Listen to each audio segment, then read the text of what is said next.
The wisdom of God. Some Sadducees, who say there is no resurrection, came to Jesus and put this question to him, saying, "Ye teacher, Moses wrote for us, if someone's brother dies, leaving a wife but no child, his brother must take the wife and raise up descendants for his brother.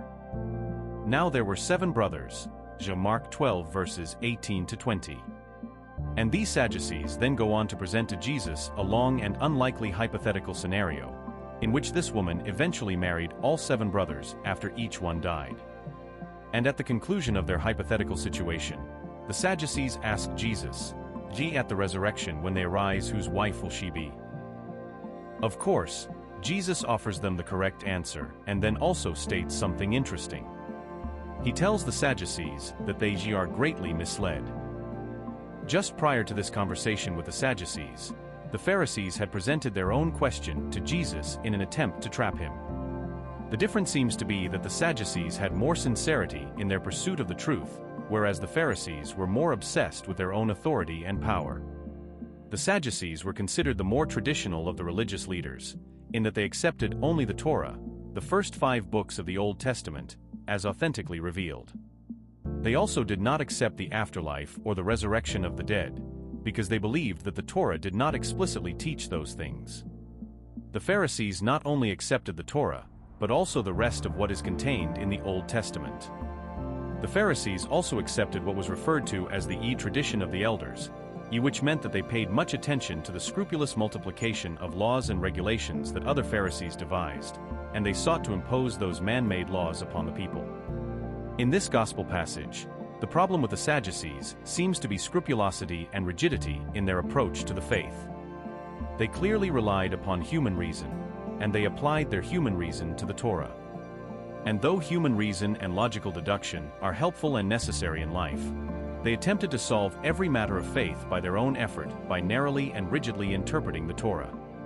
They did not allow themselves to be open to the deeper wisdom of God that floods one's human reason when one is attentive to divine inspiration and revelation. Instead, they were black and white in all of their deductions and practices. This rigidity left them greatly misled. In our own lives, we can also become greatly misled when we use the gift of our human reason in a rigid and narrow way. We must never overly simplify the faith, and we must never think that we will easily be able to arrive at all the answers by our own effort. Our constant goal must be to allow our minds to become fully immersed in the deepest wisdom of God and all that He has revealed. The teachings of the Church will guide us, keeping us on the straight path, but it will be the voice of God, speaking to our minds in a real and personal way, that will help us to understand the depth and breadth of God's will, His truth, and wisdom. Reflect, today, upon any tendency you have to be like these Sadducees. Are you rigid or narrow-minded? Do you allow yourself to be misled into thinking you have all the answers?